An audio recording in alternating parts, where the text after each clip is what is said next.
Today's date is June 12th, 2013, and I'm Barbara Jagan, and I'm interviewing Thelma Robinson in her home in Fourmile Canyon. And this is for the Maria Rogers Oral History Project of the Carnegie Library for Boulder, Colorado.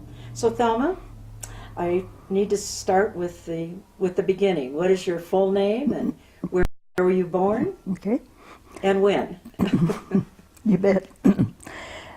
My name is Thelma Maury, my maiden name, Robinson, and I was born June 22nd, 1925 in Mahaska, Kansas. So how do you spell Maury? I want to be sure. M-O-R-E-Y. That's your maiden name? Yes. Okay. And how did you get from Kansas to Colorado? Well, my husband was a GI student. When we graduated from high school, the war was on. So high school graduates were all drafted, the boys Second anyway. World War. Yes. And of course, the girls all were asking, what can I do to serve my country? Anyway, we both served in World War II. My husband as a gunner on a B-24, later a flight engineer, and I served as a cadet nurse. But you wanted to know how he came to Boulder.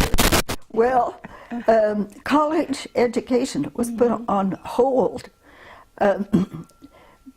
Dick got a start at the University of Nebraska, went to school 1 year. We had our first little boy, and I worked as a nurse to help the family finances.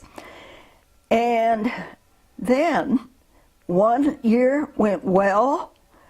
He was recalled for the Korean War. Oh, So, wow.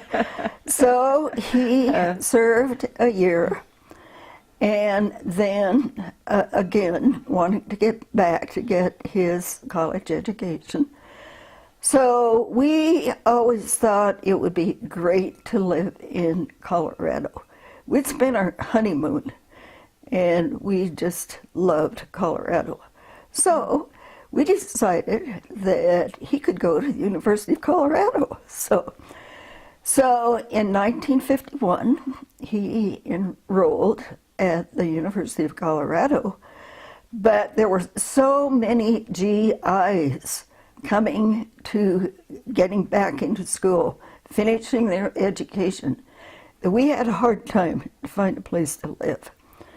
That's when they had all the Quonset huts A year down way, on Arapahoe, wasn't it? Yeah. That is correct. But it was a year waiting list to get into Wow. Vetsville. so we, That's what they called that area. yes, Yeah, yes, it was. So we had saved a little bit of money, and we thought it would be really neat to live in the mountains. So we began looking for property in the mountains. We found 2 pieces of property, both $3,000. And so anyway, we checked them out. One was on Magnolia Hill there. Mm-hmm. We decided we didn't like that road going up. Driving up from Boulder Canyon. That's right. The second piece was the Black Swan Mill. And the building was still there. They had taken out the machinery. The last the mill had been used was during World War II, when they trucked tungsten down from Netherlands and processed through the mill. But then mining was kind of out after the war. They sold all of the machinery for scrap. So here we had a huge gold mill that covered the mountainside 5 levels. And we moved into the assay office to the gold mill. And it was a tar paper shack 3 rooms and a path to the outhouse. Is it right next to the mill? Pretty close. Uh-huh. In fact, I've got a picture of that too. We'll have to see it. Oh, good. Let me know when. Okay. So we moved into the tar paper shack, and Dick went to school. I continued to work part-time, and it was an interesting year. It was a very cold and windy winter. That winter, we moved in November. Cold and windy. And the wind would sweep down the mountain here, the Emancipation Hill, and blow under the floor, raising the linoleum at least 5 or 6 inches off the floor. Wow. And you had small children then? We had our or two? first little boy. Oh, He wow. was 2, Uh-huh. 2 years old. And we had a pitcher pump, and Dick made sure that I always had 2 buckets of water before he went to school, and that got us through the day. And but in the meantime, I was then expecting for my second child. Well, it was interesting. They had built on an upstairs to this little tar paper shack, but no stairway. So to get to Was it just a ladder or something? you had to access with a ladder Oh my gosh. to the upstairs. So we really just lived in the lower part, but we decided that that would be a good place to hang our clothes to dry. We'd take them to Boulder to a laundromat, save money. We decided we could hang them up in the upstairs. Dick was very great to carry the basket of clothes up the ladder because I was pregnant. So anyway, and that was pretty interesting. We one time decided to save more money and would wash them ourselves, in the sink. Wash your clothes in the sink. Yes, and hang them up. But I didn't wring them out too well, and they were still pretty drippy wet. We had them all hung up upstairs, and I heard a clunk. The clothesline broke, and the floor was about a half-inch of black soot. So, Were you still using diapers at that time? No. We did potty training early in those days because we didn't have disposable diapers. Wanted to get rid of those cloth diapers. That's right. That's right. Yeah. But from the very beginning, we were young. Life was an adventure. Mm-hmm. We loved meeting people. The mailman, Edgar Curtright, used to be a gold miner. He was the welcoming committee, stopped by to welcome us, but he scared, and my mother-in-law was here to visit. She wasn't terribly impressed with our purchase. Your tar paper shack. But anyway, he said, "Well, have you seen any mountain lion lately?" And so She decided to go back to Kansas.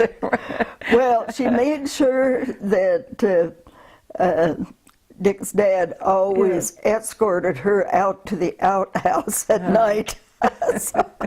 So anyway, but we just had a great time. And was your house basically, or where you were living, was pretty much the only one right in this area? It was in anyone this closer? area, Uh-huh. yes. But Salina, was it was quite a very busy mining town during the late 1800s and the 1900s. And I remember the first day we were very excited when we found out that there was a little church in the area. So we, cold January day, we made our first visit, and I'll never forget, the congregation had just reorganized. The church during the 30s had been sold for, because the owner of the land said, you can build a church on my property. Church didn't own the land. So one of the sons sold. Oh my! It wasn't thing. being used as a church, so it was used as a mining office. So when we first stepped inside the little church, here was a hodgepodge of chairs. The organ, our wonderful organ, grand reed organ, was there, but mice had played havoc with the bellows, so we couldn't play the organ, but there was a piano. But the thing that I remember most was the friendliness of the people, the welcoming, and we just knew that we were going to love this community. So that church was built during the mining days. 1902, it was built. So about the same time as the mill. Then. it was the same year, the very same year. There had been a church before. They it was made over Billard Hall, and but then Mr. Myring, who discovered the Malvina Mill, decided that Salina deserved a proper church.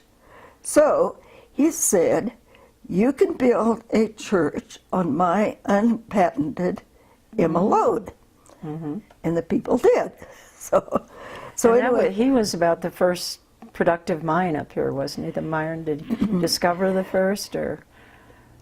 There were 3 very productive mines in this area. Malvina was one.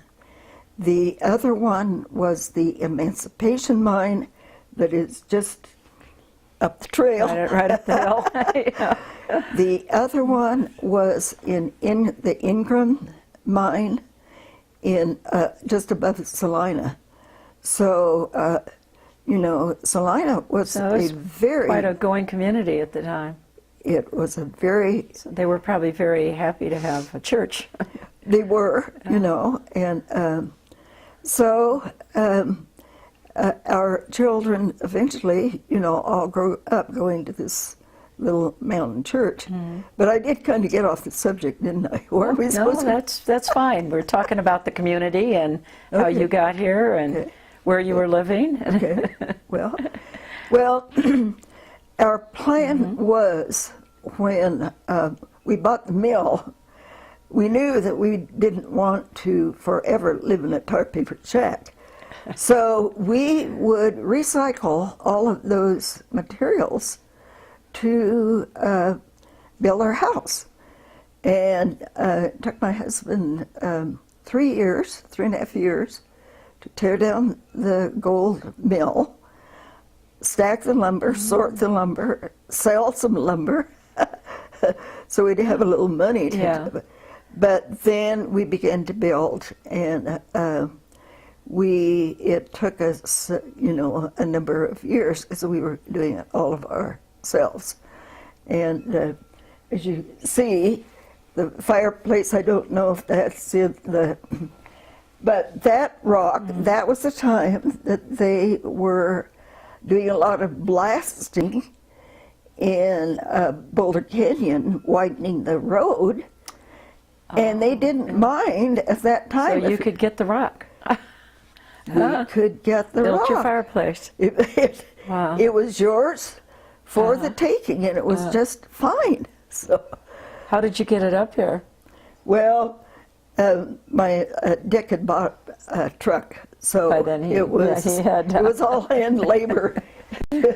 He had to pick rocks that he could lift or budge or whatever. So he was out of school then and working, or was he yes, going to school? By that time he was out of school, And he then became employed with Arepo Chemical, which was later then sold to Syntex, and it is now Roche, a pharmaceutical company.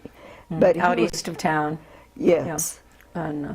But he On was 55th, I guess. He worked with them for 31 years. He did, had a great job. But my plan, and by the time then, we had 4 children then, and my goal was that I would get a degree in nursing. I was a diploma nurse during World War II.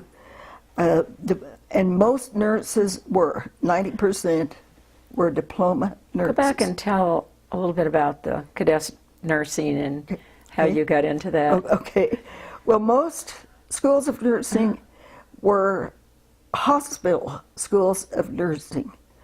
There were only, maybe 100 university schools of nursing. University of Colorado had one early, but you received a diploma but not a degree. I see. Yeah. So, and I was 16 when Pearl Harbor, and everyone was asking, what can I do? Our country was won. I decided that I would serve as a nurse. So when I graduated from high school, there was an extreme shortage of nurses. All of the registered nurses had volunteered and gone into the military, which was wonderful for our service. Right. But that left... And the hospitals needed nurses. And that left a severe shortage of nurses on the home front. So, the United States Public Health Service came up with this idea how to solve the shortage of nurses by coming up with the Cadet Nurse Corps. And it was for student nurses it was an accelerated program, so that actually, by the last 6 months, we could do everything a registered nurse could do, but we were not old enough to become registered nurses. You had to be 21 to take the state boards. I see. So you couldn't be a registered nurse, but you could do the work. We did the work. Yeah. And we not only, we worked in military hospitals, we worked on Indian Health Service, we worked in public health. Wherever there was a need for nurses, hospitals could say, after we need so many cadet nurses. As it turned out, I did serve in my own home hospital.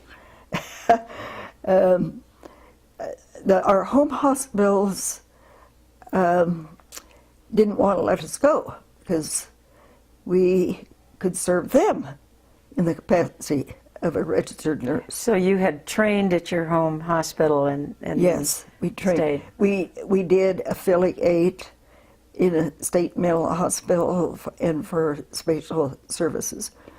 But and I had hoped to go to New York to serve as a visiting nurse in the Henry Street. It's a very famous first public health nursing enterprise in the country. That's where I wanted to go. But as my director apologized later, she didn't have time to send in my application. So, so anyway, but too late. Too late. Yeah. So, but as it worked out, Dick was coming home from the service. I wouldn't have been here. we grew up in the same little town. We did not, we were not high school sweethearts. We sort of fell in love when he became in the service through correspondence and this kind of thing. So, So you knew him in high school, but not. I knew Yeah, him didn't date her. all my Yeah. life. Yes. Yeah. So, Wow. so, but so. So you kept working as a nurse, even when you came out here. Then, while he was going to school. I did.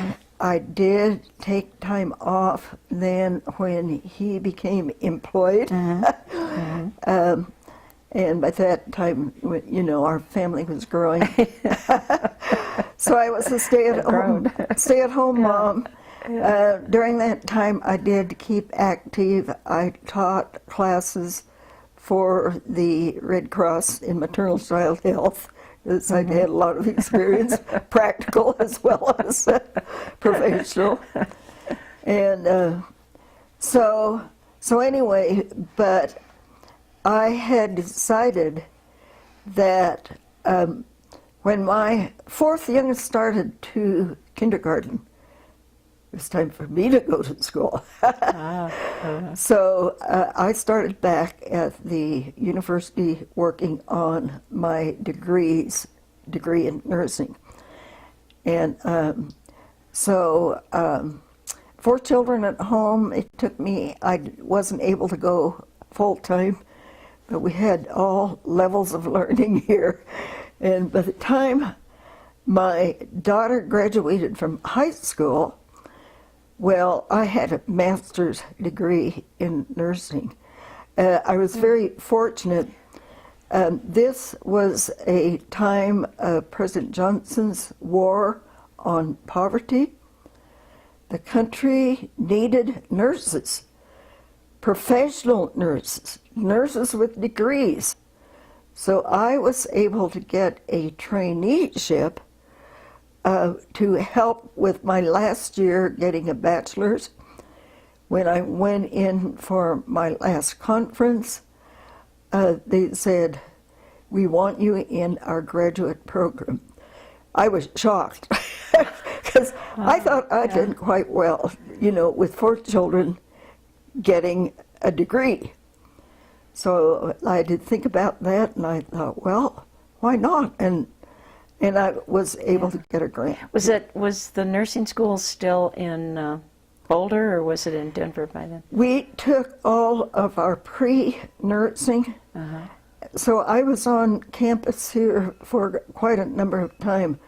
I had most of my science courses, although I did have to repeat sciences, microbiology, chemistry, or take an upper division of those. But I did because I had my nursing courses, but I needed electives. Did I ever have a good time going to pick an elective? Picking what you wanted to Yes. pick. You know, world history, Colorado history, music appreciation. You know, I loved it. So then, but for my senior year, I did then need to go commute into Denver, and finish there. And I did then need, for my master's program, I did need to go in Denver at the medical center for the master's program. And so by then your children were high school. You had 3 boys and 1 girl? 3 boys and a girl. When my daughter got her high school education, I got my master's at the same time. And my that was youngest, exciting. It was, to both wear our caps and gowns. So we, and my youngest was in junior high, so family was up and going pretty well. So, did they all attend Boulder High School? They all went to school at Highland Yeah, beginning, before elementary. before they closed. Then to baseline, Baseline. and then to Boulder High. So what was it like for them to grow up here in the mountains? well, you know, they loved it. Now, and I didn't really worry about them. We had a big dinner bell out there, and they knew that when they heard the dinner bell, they were supposed to come running. And, you know, the only rules were stay out of the mines. Yeah. But, you know, we didn't worry about our kids roaming around. We didn't have mountain lions at that time. During the 30s, times were hard. People moved back into these old mining communities. Poached, did a lot of poaching, lived off the land, deer. And of course, deer are the main source of food for mountain lion. And then also during that time, they hunted mountain lion. I was going to say that they were still allowed to hunt all through here. With dogs. Yeah. Yeah. Yes, they did. Yeah. And there was also still a hunting season of deer in through this area. But there weren't as many as deer when we moved up in 50s as there are right now. You know, we didn't see deer very often just because they had been poached out. So Were the bears around at the time? You see bears? occasionally we'd see a bear, but we didn't see too many of those either. So we didn't worry So they about could roam and we didn't worry about the kids, and they loved growing up. At that time, they stocked Fourmile Canyon, so our kids loved to fish. And once or twice a week, we had a trout dinner. We also had horses. Lots of wonderful trails for trail riding. At one time we did have 3 horses, 2 horses and a pony, and we just loved. Where did you keep them up here? The little shed that you see down there is a remnant of the mill that has our commemorative sign, the Black Swan Mill. That was a barn. The horse barn. Oh, okay. So that was a little piece. We decided to leave a piece of the mill. So now it's just kind of a little, well, it can be used as a garage too. So, but we decided to preserve that of the mill. So. Yeah. Did you ride also? I did. I loved, both Nick and I loved riding. Particularly our daughter. The boys, they kind of preferred their horsepower under the hood. Right. But our daughter loved riding her horse. And she belonged to a horse 4-H club and showed her horses. And but at that time, too, there were a lot. When my children grew up, it was baby boomer days. The schoolhouse was used as a volleyball court. They had put bars on the window, and it was a full half-court volleyball. This is the old school in Salina? It is. And when they did the restoration, that was, when was that? We were still in Alaska. That must have been in 96, something like that. I think The school. They did the restoration of the school. They took the bars down. So, but and there was just a lot going on in the community. You know, we had the cafe, as you remember. You knew the Hendersons. Yeah, the Pie and I. The Pie and I, and there was a lot going on in the community too.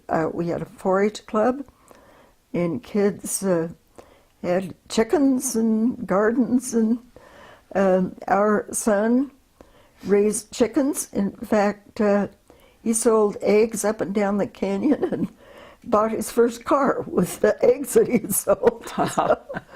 So, and it's interesting because folks that try to raise chickens have a problem with the bears.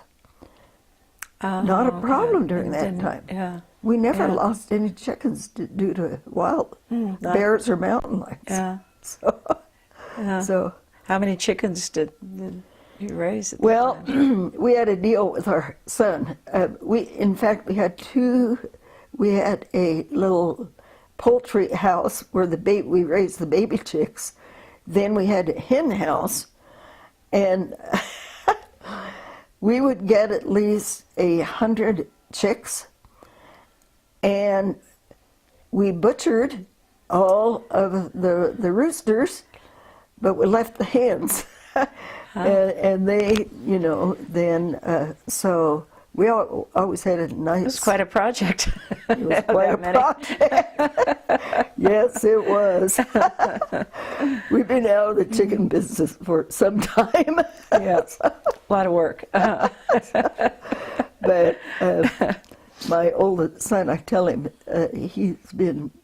Dennis, been very successful. I say that's how he learned his entrepreneurship. With chickens and eggs. Right. So, were there other children, young people, about the same age up here at the time? lots of kids, and they did a lot of activities together. We had lots of picnics at Mont Alto, and then the church. Because we had so many children, we had to figure out what to do with the kids. Mm-hmm. So we added on. Didn't have room in the church, I mean. No. For everybody. So on the back room we added on an addition of the back. BLM said we could expand the church, if it was always an interfaith for all faiths to use. Okay. We could use that land as long as it was for all faiths, race, creed, whoever could use it. So we built on, if you can believe, 6 Sunday school rooms. It had a second story, and Vacation Bible School. We made a lot of that out of that. Edith Vermillion took over the schoolhouse, and the children came all day. And she did arts and crafts, they did lots of arts and crafts. Did lots of singing. We loved, and we had, if you can imagine, 100 kids that would come to Sunday school. That is amazing. It is. Yeah. But they came from every place. Yeah. Gold Hill, and Fort Jones. Have you ever heard of Oh, yes. Fort Jones? Yes, in Sunshine. Sunshine, they called him Sure. the Pied Piper of Sunshine, because there was a trail between Right. Salina and Sunshine. He would walk with the children over to the church. Oh, I've never heard that story. That is wonderful. And then they would spend the day. The end of the day, he would walk back Yeah. and walk with the children home back to Sunshine. And I've talked with people just fairly recently. Remember those? What a great time they had. Yeah. But Forrest Jones was a great, Amazing. great guy. Yeah. I wanted to go back a little on the church because we sort of left it back when it was sold, and then how did they get back? How did the church get back into the community and for use as a church? Well, people were beginning to move back into the community, young families, adventurous, just like my husband and I, and they decided they wanted a little church. So they had a Sunday school at the schoolhouse. They also had a little Sunday school at, all these little schoolhouses would have Sunday schools often. But then as they passed this rundown church building, weeds, roof leaked. Yeah. They just really they wanted to reclaim that church. And it had been sold, had been used as a mining office, so they had to buy the church back. And Reverend Andy Hollers, he was a Presbyterian rural missionary, kind of helped them reorganize. And there were 12 then adults that decided they would form a new church. It had always been called the Salina Church, but Elaine Henderson said, I think we should name it the Little Church in the Pines. That was her idea. And everyone... That's where the name came from. That's where the name came from. Yeah. So, and everyone liked that idea.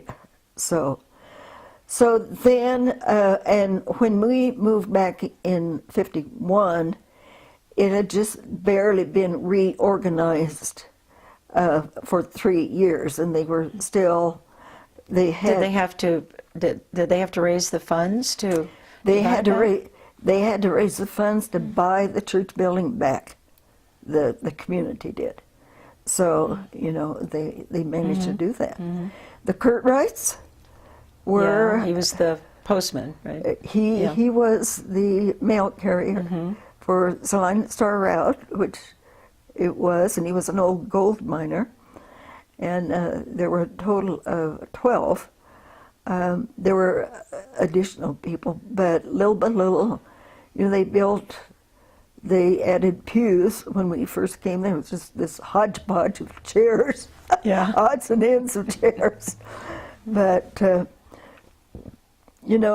it was a time of community spirit, a lot of volunteer labor, materials. We were pretty resourceful back then. We had a lot of spare lumber from the gold mill. Put it all together. And it all came together. Yeah. So then during the baby boomers. Yeah. They all went to college or off to careers. So the church kind of dwindled then became a smaller membership. But we've always continued a small membership. So at that time then it was, about 98, 2008 or something in there, there became kind of a renewed interest and feeling that it needed to be a more broader outreach to all of the different faiths in the community. And so they rewrote the bylaws and it was reorganized at that time. So we have, it's not a Christian church. It's a multi-faith spiritual center. So. And do you have ministers coming? You used to have somebody, sort of roving ministers more? Right now, we do have a Christian fellowship. Once a month, it's more just like a little Bible study. And it's by Paul Fisher, who grew up in the canyon and is now an ordained pastor. But one neat thing that the church has right now is a Fourmile Film Society. We have films twice a month. They're documentary.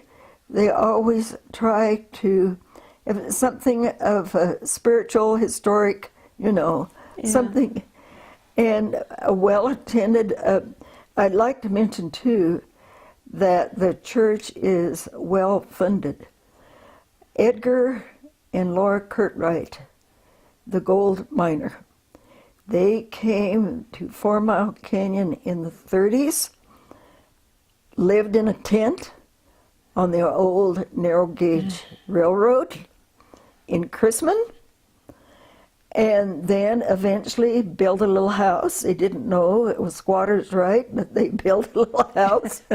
Later they had to buy the land. They helped them with that.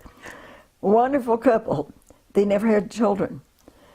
But they then willed their property to the little church in the Pines. And during the fire, we had what we call a Curtright cottage and the Curtright cabin. And we rented the rental properties. During the fire, they burnt. But we were well insured. The problem with a lot of the families up here during the fire, they were underinsured. And it was hard for them to rebuild. You know, they just neglected, neglected to increase their insurance. Fortunately, we were well insured. The cottage and the cabin were rebuilt. No longer mining house, in a cabin. We have 2 beautiful pieces of rental property. And you rent it out, and then that money goes into supporting the church. And that's how we were able to do the restoration, because we don't have the membership that we could have raised funds to do the restoration that we just celebrated this past So Sunday. this was just the most recent fire, the Yes. Fourmile Canyon Fire. This was a Fourmile Canyon, 2010. Well, that sort of leads us into the whole fire department.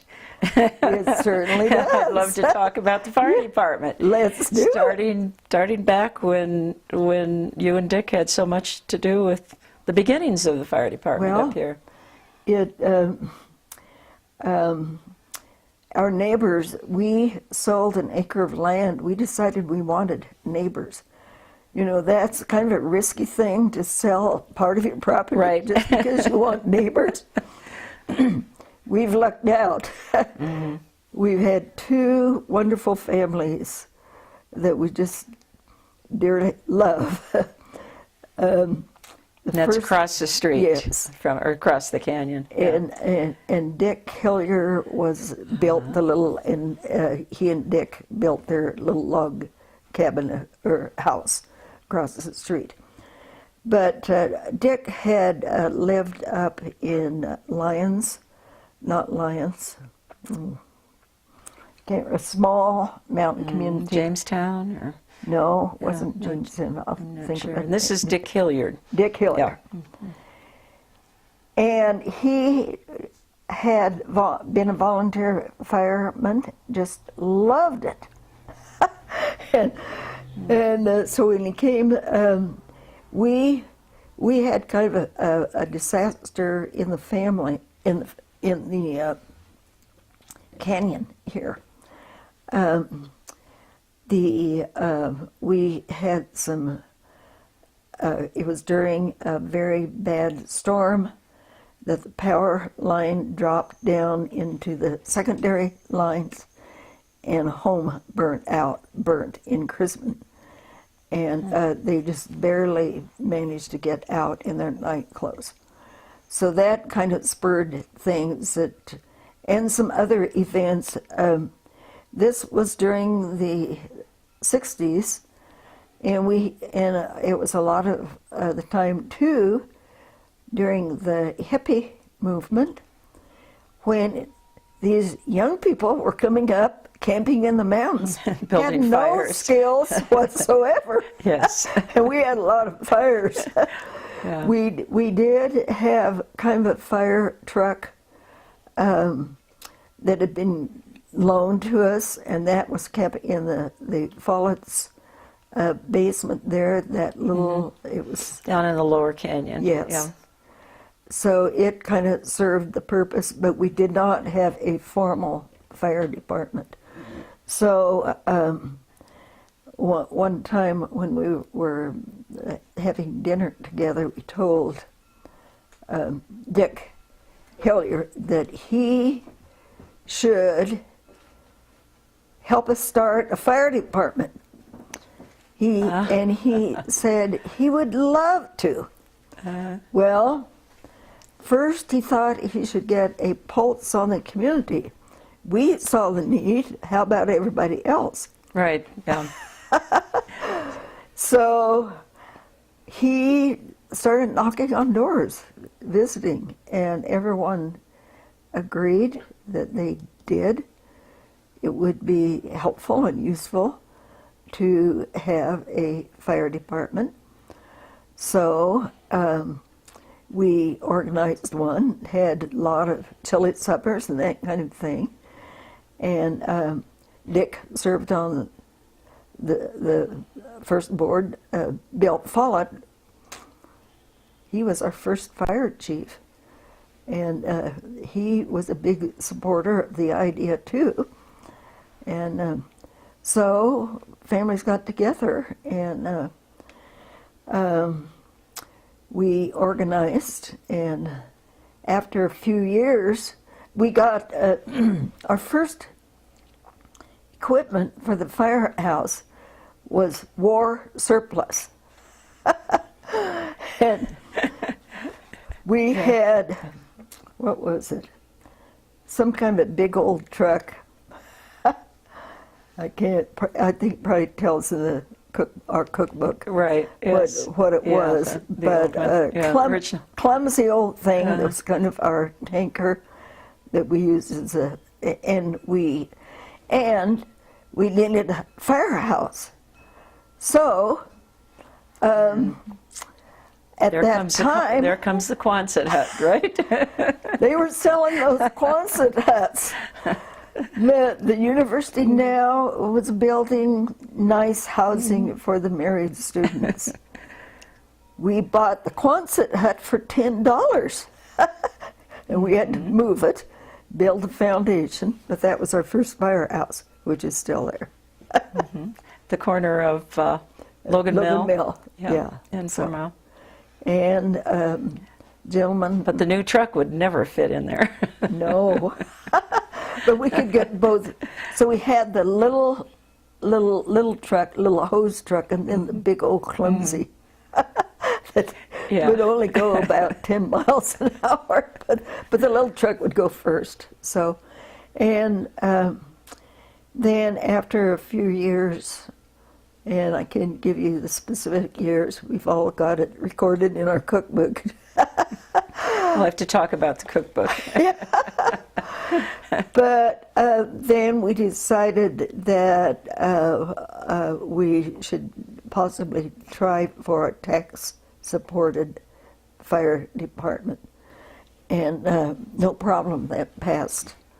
So we all paid, a little bit for our fire protection then. And that included from Boulder Canyon. Part of Boulder Canyon was in that fire district too, wasn't it? Part of it, yes, it goes up. And then up to almost. It goes up to the Gold Moose Hill. Lodge, I know. Oh, okay, in Boulder Canyon. And then it goes part of Poor Men and extends up to then Somerville, and then, of course, all of Wall Street. So I think the Red Lion Inn was part of that too, because they used to have kitchen fires a lot. It could be. I think that was. You're probably right. Yeah. Probably. Yeah. So that was a lot of coverage that the fire department provided. It certainly was, and I'm just so proud of how far we've come with training, equipment. Yeah, radios. Yes. A lot training. Quite a few women have been involved in the fire Yes. department, and even at the beginnings when, I mean, the women went out on the fire trucks. They did indeed. They were in the canyon, and They the did men weren't here. indeed. Yes, they did. Sometimes they were the only ones around. Yeah. So, but before that, well, another kind of amusing incident. My youngest son Bruce and Dick Hillier's daughter Susie decided they'd have a picnic. Well, you can't have a picnic without a fire. So they built a fire. It was in the summer. Suddenly they realized that the fire was getting away from them. Oh boy! And they called Betty and I, and we did what we could with the garden hose, but we suddenly decided that it was more than a garden hose or a few buckets of water, because we had to carry them up the mountainside there could do. We better call the rural fire department. But at that time, the Boulder Rural Fire Department were north of town there, I think it was. Yes. So it took them a long time to get here. So that was also Dick Hillier and Another reason to have a fire truck nearby and For people sure. to use it. for sure. Yeah. But you know, we've had tremendous fire chiefs, volunteer support, and people who were willing to, I certainly, during the fire, they saved my home, our home. And that's the recent fire again. So That was the recent fire. much more Yes. professional, really. Yes. Team to And- fight by then. And as during that fire, as circumstances were,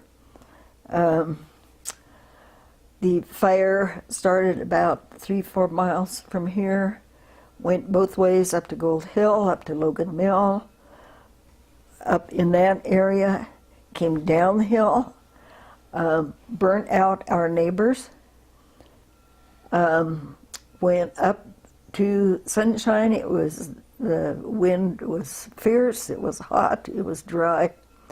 About midnight then, the fire came back down from Sunshine. And we had done a lot of mitigation, which helped, but it came on 3 sides of our house. Wow. And but the firemen were here, and you know, it came right up to the flagstone patio, but they were able to, you know, do some backburning. They really saved it twice. I credit them for, because after the fire, you know, there were hot spots, and fire was on Monday, Labor Day, Thursday. Yeah. The timbers of the old mill caught on fire, and the part of the ore bin to the mill was still standing at that time. And this is the Black Swan right Black next Swan. door. Yeah. And so it burnt the timbers. One of the legs of the gold mill, or the ore bin that they dumped the ore in. So I'm trying. Was it 3 years ago? Labor Day weekend? 2010. Yeah. So just So it would be 3 it'll years be- ago. Yeah. Yes. 3 years. This Yeah. Labor Labor Day. Day. yes. And that evolved. There's been a lot of fires through the years, but that was by far the most damaging and extensive. Of this particular Yeah. area. Yes. Yes, it Yeah. was. And the fire came very close to the church and the school. Is that right? That is correct. In our little village of Salina, we lost 5 homes. by the time and this was Labor Day, you know, a lot of our volunteer firefighters weren't home or been away, and as many that were there, but it went so fast that it came up and over the ridge that the firefighters made the decision to save the historic schoolhouse and the church. The firehouse burnt with the fire truck in it. Not time to And that get. was the newest of the firehouses, right? That was the newest. Yeah, there was not time to get the fire truck out. But they were able, and on the other side of the schoolhouse, we lost a home. And they had done mitigation at the church too, that helped. But as you drive past, you'll see a pine tree. You'll see a pine tree in the churchyard about 15 feet from the church, caught on fire. Wow. So, Wow. you know, we have to credit That's, yeah. our fire Yeah. department. Yeah. Yeah. Well, they do have a new fire station now, so Yes. that's exciting. Yes, Yeah. it is. Yeah. And a truck. And a big truck. A wonderful truck. Yes, we Have there been any fires that they've used that big truck since? You know, small ones. Small ones, yes. And of course, the fire departments all now really collaborate with, we work very closely with Gold Hill, also Sunshine Fire Department. So And they cover a lot of accidents too, don't they? Not yes, they just, do. In fact, I think they're called out. We have not only a fire department, but EMT trained. And they are called out a lot more for accidents actually than for fires. Yeah. So. And are some of the men and women that are firefighters here during the day, so they're the ones that get called out? That is right. Well, we're just about at the end of this tape, so if it's okay, we'll take a little break and All right. set up again.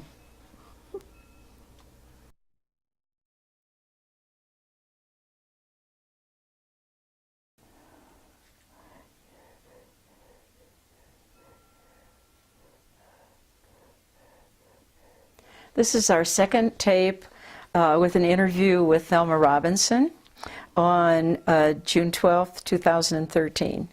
And we're at Thelma's home, and we're going to talk a little bit about some of these pictures that you have, Thelma. And we've already talked about the Black Swan Mill, but now you have a picture. And is there anything more that you want to tell us about the mill? Well, this was an interesting mill site, and as you can see, not many trees compared That's right. to this was over 100 years ago. So that is one thing that you notice about the landscape. It was a huge mill, 100 by 200, and you can faintly see the trail that came. And this was the The trail one up above? Yes. Above the mill. Yes, I see it. This was the trail that was used by the stagecoaches and also the ore wagons. The ore wagons with the mule teams would come down this little road up from Chrisman or down from Salina and dump their ore into that first level where there was an ore bin. And then as it worked, the ore worked down to the last level, it was profitable to ship. It was a gold reduction mill. The gold wasn't final in the gold bricks. But then there was a little railroad that came here, picked up the ore, and then took it to the golden cycle for the finishing process of gold, making it into the gold brick. Where was the golden cycle? Was that nearby? Colorado Springs. Oh. Yeah, so they took it by rail all that distance. So this would have been in about, what, 1902? Or? this was 1902. So Do you know who built the mill? you know, I can't recall right now who built it. When the Weaver brothers bought it early on, and they were here. I don't recall if they built the mill, but they were still living when one of the brothers was still living when we purchased the Black Swan Mill. Oh. And he did come up, and I tried to get him to tell me the history of the mill. He said, "I don't want to trouble you with that history." It had not been a profitable enterprise. They did have some good years, but mostly bad years. There were some very high producing mines in the area, but I've heard it said by old timers that more money was put into the mines than ever taken out. So I don't know. And in many circumstances that was true. But that was the true with the Black Swan Mill. And so what do we have here on this picture? This is a picture of the little train, the Switzerland Trail of America, that is stopping to pick up the gold ore. And very interesting, I happen to have a switch lock. Yes. It was a side track, so they had to make sure that the tracks were changed and locked so there wouldn't be an accident. And this happens to be the Denver, Boulder, and Western Railroad, number 36. And so you found that long after the railroad was gone. That was here in the assay office. It just, you know, there were a lot of old relics, interesting relics. Yeah, where you lived. Lots of, it was a ball mill. The balls would, there were huge vats would shake, and these big, heavy metal bars would then break up the ore that was dumped into as it came down. Also, they used different chemicals and this kind of thing. In fact, on our hearth in the living room, that hearth is slate, and they were used for the mercury tables. They used mercury in extracting the gold too. But so you know a lot about the way the assay worked, and lately you've been volunteering at the old assay office. Well, and Wall Street. I enjoy working up there. We have some experts who really understand the assay process, and when the miners would get the ore, they had to find out how much it was worth. So they took it to the assay office, and then they would crush it up, use, you know, and give them, the miners, then an estimate as to how much their gold ore was worth. And this, the Black Swan was a custom mill. There was no mine attached to it. Some of the larger mines had their own mills. I see. But this was for the smaller mines that couldn't afford a mill on its own. So, So the assay office that's open to the public once in a while now, that was the Jim and Dee Bailey's house, actually. But Yes. he worked in the assay office originally, didn't Well, and actually his father and his uncle were the ones who, he was just a small child when they built that assay office. And so it has an interesting history there. But then it was Jim and Dee's home, as well as their daughter Theda, too. She grew up there. She grew up with yes. your, is she about the same age as your children? She was a little older. She was a teenager but they rode the same school bus, yes. We knew Theda. And of course, we enjoyed Dee and Jim very much, very friendly people. Her coffee pot was always on, you could always, and she liked to stop, they liked to stop here too. So, very interesting. She had a lot of picnics and things for the fire department. She and did. And as a young bride, she worked along with Jim in the gold mines. There was a law that a miner had to have a buddy, because there were an awful lot of accidents in these gold mines. But she was his buddy. And in their early years of marriage, they both worked the gold mines. So a lot of fascinating people up here. I should say, yes, indeed. Yes, indeed. So We have another picture, two pictures actually, that we'd like you to tell us about. okay. First one is a young woman. Well, and this is myself in my cadet nurse uniform. And then the other picture is of my husband in the Army Air Corps uniform. And he has his wings there to show that he was a gunner on a B-24. We were both 18 when those pictures were taken back in You grew up fast, didn't you? We did. Yeah, So- the war. so, Uh-huh. And Dick, he's no longer living. that is correct. He passed away Christmas Day, 2010. Still very active Christmas Day. He got up to make coffee in the morning, as he always did. I was a very spoiled wife. I have had a decent cup of coffee since he's been gone. But he, and then he just collapsed, and he did have some health problems.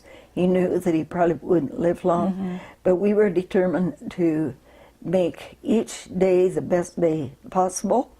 He made lots of, he had a wood lathe, that was his hobby in his later years, made lots of beautiful candlesticks. So every evening we lit candles, and we remembered that verse that says, "This is the day that the Lord hath made. Let us rejoice and be glad in it."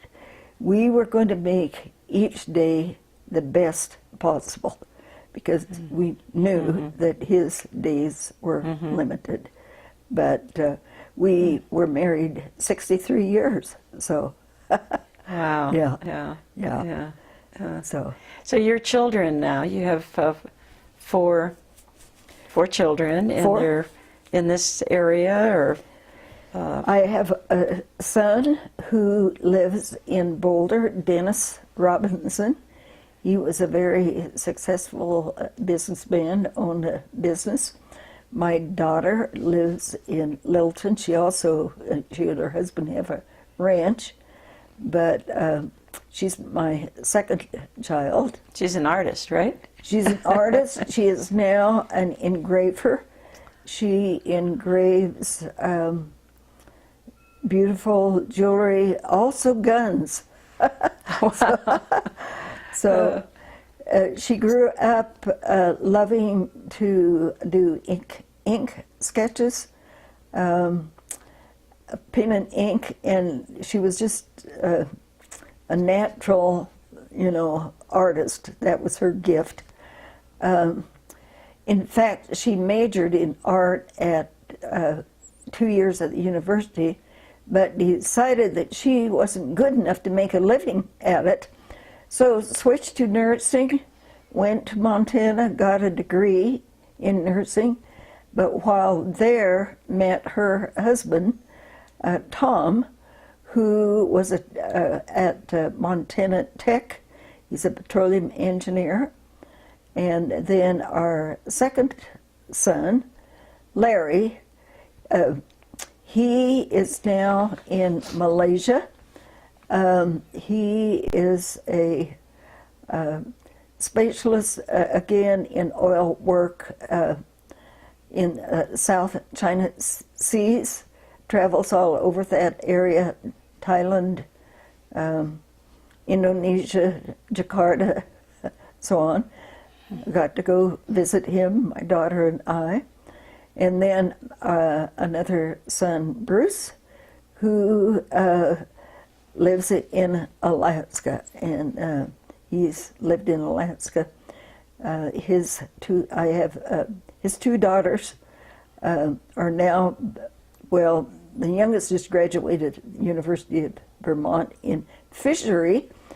She will be working on the North Slope, monitoring, making sure our fish are healthy population up there with all the oil development. And then the oldest, Amelia, her sister, is in graduate school at DU. She will get working on a graduate degree in MSW. So anyway, and we did live.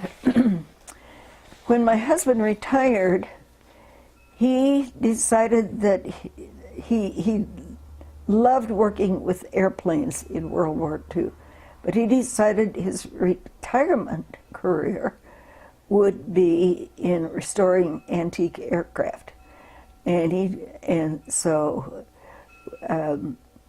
he decided that we should go to Alaska, and I thought that was a good idea too.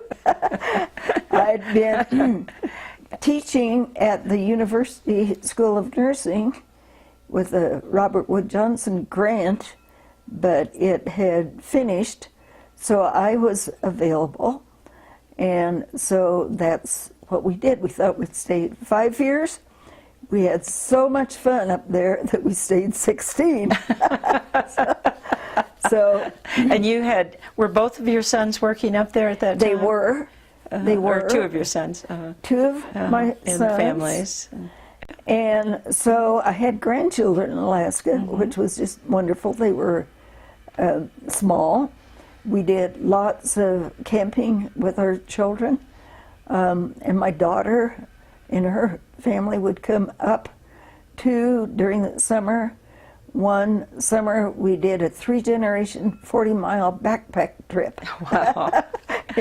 in the wilderness of. Well, you kept busy too. Yes. You weren't retired either. No, well, no, and I really wanted to work because I loved nursing and public health, and I wanted to work, and I ended up being a consultant for the state health department and flew all over Alaska. And also my husband, as he ended up being curator for the Alaska Air Heritage Museum. And so we both traveled extensively. There aren't many roads in Alaska. The way you get around is to fly. So you probably had some exciting times with that once in a while. We had some exciting times, both of us did. So you went to some pretty small villages up there? I did. I was a consultant with special need infants and toddlers. So was manager of a clinic, set up clinics with a pediatrician and therapists, and we'd fly out to the different villages and help those families that had special infant toddlers with special needs. Unfortunately, Alaska has the largest fetal alcohol syndrome because of the native drinking in the villages. So that was a problem, and we did a lot. It's improving due to the education that everyone knows that now, and everyone helps the young mothers not remind them not to drink. So it's improving, but That's good. Yeah. So, but. So what brought you back then? You were Well, missing the canyon by then, or? We weren't quite ready to come back, but our son had been living in our home here. He decided to build a new house out on Valmont. It has a beautiful home, he and his wife. So we decided, well, we guessed it was time to come back. Mm-hmm. So we came back in 2000. So, and you know, that had been the plan, but we were having so much fun. We weren't quite ready, but it was time. But then you pretty immediately jumped into writing books. Was that about the time you decided to In fact, I write? made that decision in Alaska, being a cadet nurse, and my sister also was a cadet nurse in World War II. Okay. It was a war major, so most people had never heard of the Cadet Nurse Corps, but yet we were the largest and the youngest group of uniformed women to serve in World War II, but no one knew about it. So we decided that we needed to write some books. So she and I, our first book, we are co-authors on the first book, which was published in 2000. We had a hard time finding a publisher because no one had ever heard of the Cadet Nurse Corps. But we finally did get it published, the first book. I don't know if the time... I might want to stop here. Thelma, I'd like to hear about your writing 2-3 books on the cadet nurses. What did you start with? Well, I call my writing my retirement career. You know, in fact, I've always kind of enjoyed writing. In fact, before World War II, I thought I might like to be a journalist, but then I thought, you know, I could better serve. You could serve as a nurse. You know, yeah. So anyway, my sister and I then decided that we would collaborate together and write a book about the Cadet Nurse Corps. And we knew we were both cadet nurses, but we felt that we wanted more stories, a comprehensive view of our cadet nurses. And as it worked out, we got to meet the director of the Cadet Nurse Corps, Lucille Petrie, who was still living in San Francisco up in her 90s, but I went to visit her, and in fact, my sister and I spent a lot of time with her, interviewing her, going through pictures, going through records and journals with her, and our first book is dedicated to the director of the Cadet Nurse Corps.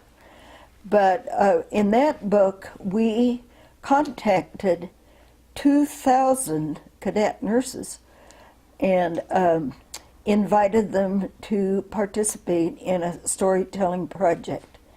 And we had a response of about 400 that said that they would like to participate in the project. So the first book, and the front of it is the poster that says Cadet Nurse, the girl with a future, a lifetime education, free. That is on the cover. That's on the cover? That's on the cover. That is an original poster that in their recruiting program of cadet nurses, and the artist who did that is John Whitcomb, who did the pinup girls for the GIs. So we looked pretty glamorous in that poster. That is the cover of our first book, and it's Cadet Nurse Stories, the call and response of women during World War II. And it's we went back to the National Archives at least 3 or 4 times, gathering, original documents. And we wove the stories with archival information. So that is the first book. When did that come out? That came out in 2000. In 2000, okay. Mm-hmm. But out of that, then, we would go to San Francisco and give Lucille Petrie a birthday party once a year, and invite all of the cadet nurses in the San Francisco area. And through that experience, we met a lot of Japanese American women who were interned during World War II. And the way that they were able to get out of the camps was to join the Cadet Nurse Corps. That was one way, particularly the women who were interested in nursing.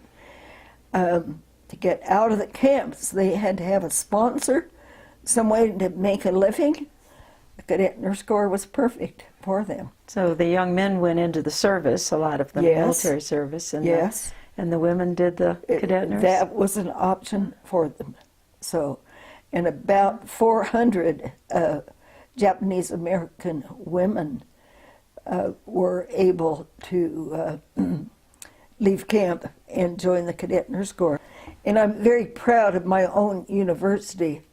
There weren't a lot of universities who would accept the Japanese, although they weren't, according to the cadet nurse law, it was not a segregated program, but some of them were reluctant for fearing the patients might not accept them or other co-workers, which proved not right at all. There was no problem. The Japanese were hard workers, they were very bright, and they all did well and really proved themselves. Also, they wanted to prove that they were loyal American citizens. They were American citizens and interned because of their ancestry. And of course, that was one of the sad things that our country did, but has since made apologies and for placing 100,000 Japanese Americans in internment camps. So that led then to your second book? That led to After the you met second these book, women? Nisei Cadet Nurse of World War II. And it is, again, there are about 20 Japanese American Nisei nurses, cadet nurses, who told their stories in this book. And again, I used archival information to explain what was happening to them and their families during that time. So, in that book, one of the participants in the book, her family from Tokyo were visiting, and he said, "What's this all about?" And he decided that this book should be available to Japanese. So and he became my agent, and it is translated into Japanese, and I was invited to go to Tokyo for the book signing of that book. So that So was it really led to a very interesting. It did indeed. Yeah. And still keep track of a lot of those Japanese American women, you know, up in their 90s now, a lot of them, and just amazing women, you know. So a few refused to participate because still of the hurt that had happened to them and their families. But on the most part, one of the women, in fact, one of the pictures in this book, this is Ida right here. Point that out again. This is Ida. That's Ida. Mm-hmm. She lost, of course, the soldiers who were segregated at that time. The Japanese were in their own combat units. And her brother, who she was very close to, was killed. And she resented the fact very much that she felt he did not have an opportunity to, he'd been on the front so long. But she said that her writing her story was a healing process for her, that she felt, and here she was now in her 80s, could get on with living, you know, which was just amazing. Must have really made you feel pleased and proud that you had done this and brought this out. It certainly did. So. Were any of these women from living in Colorado? Yes. There is one very remarkable woman who graduated from the University of Colorado, ended up after the war going, and because she was fluent in Japanese, went back to Japan and worked in the occupation forces and was responsible for setting up the Japanese Nurse Corps. The Japanese nurses did not have the status at that time that the American nurses did. They were like back in the Charles Dickens area of Sarah Gamp and Betsy Prague, the nurses that drank and stole from their patients. You know, the Japanese did not consider nursing an honorable profession. So our occupation nurses helped the women raise the standard of nursing. And I have a very dear friend that I visit and keep in contact, and have visited her, who teaches in a university, and tells me how grateful they are to the American nurses who served in the occupation forces. So. You never knew what your nursing was going to lead you to, No, did you? no. So then you have one other book. That is Your Country Needs You, and I still had a lot of stories, a lot of information, and a lot of pictures. So I felt I needed a trilogy of that book, and it has both the history and also stories of cadet nurses, which is so. And that's I still like to write, but by writing about nursing, that finished there. So You think that, you never know, there might be more stories. I have a lot of stories. So what are you doing with them if you have a lot of stories?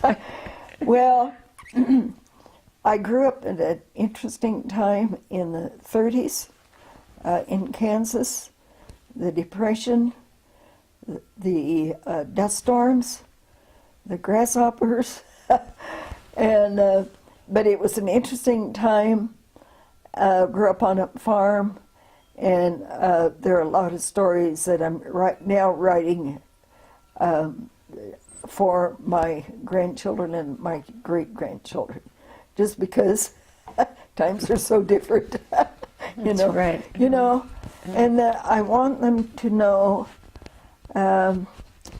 that in spite of the deprivation that we had, the dust storms, the grasshoppers, the depression, that it didn't keep us from enjoying life. You know, you enjoyed the simple things. You just learned to appreciate family and what you had. We never thought of ourselves as being poor or because we didn't have a lot of material things. You know, it was just a different time. And I want my grandchildren to kind of better understand about that time too. So, Do you ever talk to any school classes or groups about your history? Or? you know, I have some, yes. I have, not recently, but yes, I have. So. And you've done some. You did some writing after the fire. Yes. You Yes. put together some memories. After the fire, there were tremendous loss, and those of us who didn't lose our homes sort of felt guilty before. You know, I had 20 of my good friends and neighbors who lost everything. And I just wondered what we could do. And I had a friend who said, you know, we need to write about this time. So it's a collection of just stories that people told about their experience with the fire. And again, it was kind of a thing of healing, you know, I wrote a poem about the trail.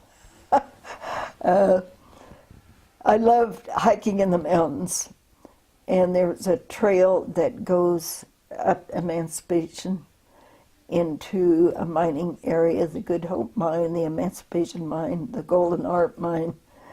And I loved that area, a lot of wildflowers. So I wrote a poem about that, and also about then going back after the fire, and how I felt that, you know, I didn't ever want to go back there. But then a fire, well, he was a forest ranger, said, you know, it will return.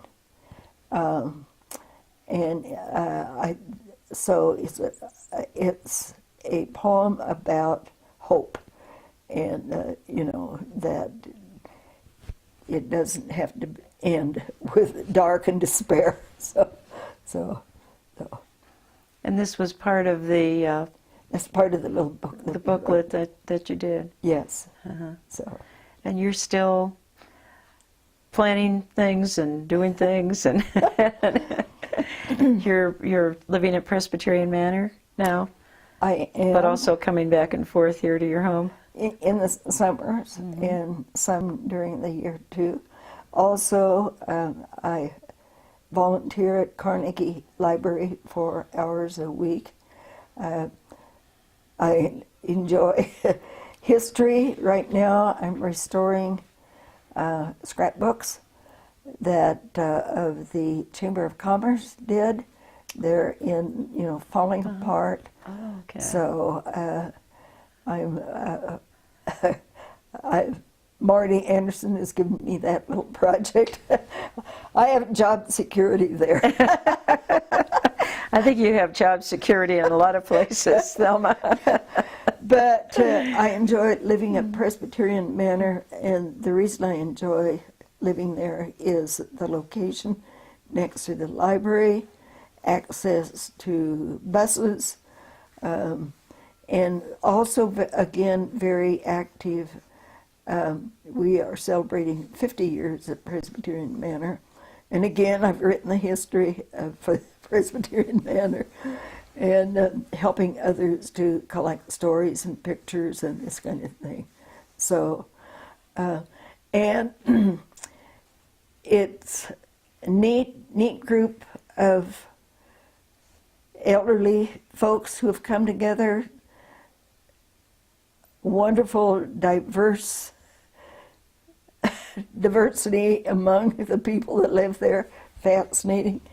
And also, I'm learning to play the recorder. Oh boy, we should have a solo. I'm not quite there yet. But we're having a good time with that. There's one of my friends, her daughter-in-law teaches flute and school children how to play the recorder. So this is kind of an experiment with older folks. So you're still doing it all. I'm still enjoying life. Yes.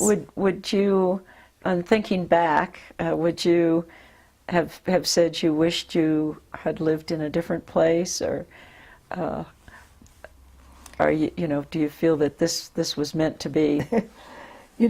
For me, it seems like my whole life has sort of been an adventure. I like adventure. I like new challenges. And every step of the way, there's always been a challenge out there. So. And you've taken most of them. Well, a lot of them. Thelma, this has been wonderful. And thank you. Thank you so much. Well, and thank you, Barbara. And I've really, through the years, enjoyed your friendship and our working together on the Fourmile Canyon cookbook. That was your inspiration and Jim's. So it's just been a pleasure to have you conduct this interview. It's a special place and special people. So thank you. Thank you.